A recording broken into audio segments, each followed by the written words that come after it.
Have you ever wondered why there's a correlation between your cholesterol levels in your blood and your saturated fat intake? Well, let me first say it's not a big deal. Okay, if you did consume saturated fats and you notice that your cholesterol is higher, it is absolutely not the end of the world.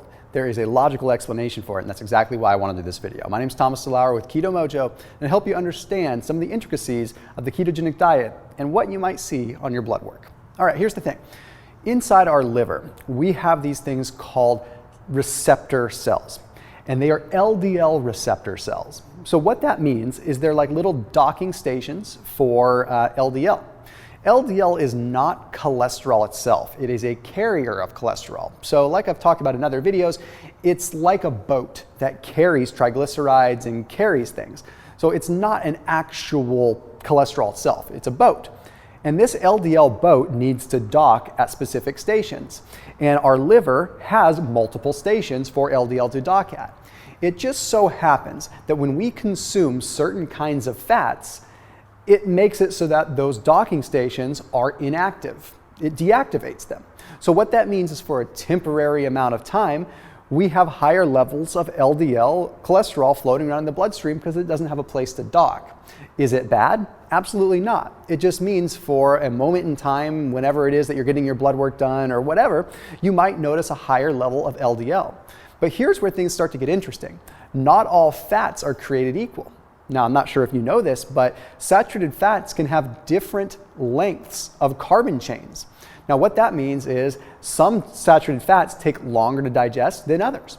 A good example is going to be coconut oil, lauric acid, right? Okay, lauric acid is a 12 carbon chain saturated fat.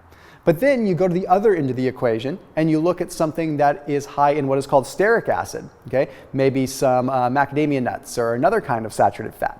Well, they have an 18 carbon chain. It turns out that the longer the carbon chain, the less deactivating occurs with those LDL receptors.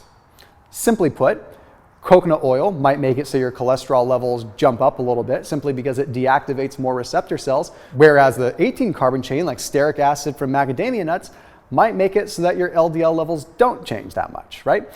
Now, here's an interesting thing to keep track of. When you consume healthy mono and polyunsaturated fats, we're talking about things like olive oil and things like avocado oil, that does the opposite effect. That actually turns up the LDL receptors, so it can actually lower your LDL cholesterol. Now, it's important to note that your LDL cholesterol is not the end-all be-all biomarker for your overall health. There's lots of studies that show that that's just not the case, but still, it doesn't stop you from being concerned, and it doesn't stop your doctor from being concerned. So if you are trying to drop your LDL levels, something that you can do as a quick hot tip is to increase your olive oil consumption, increase your avocado oil consumption, and you'll probably see that number go down.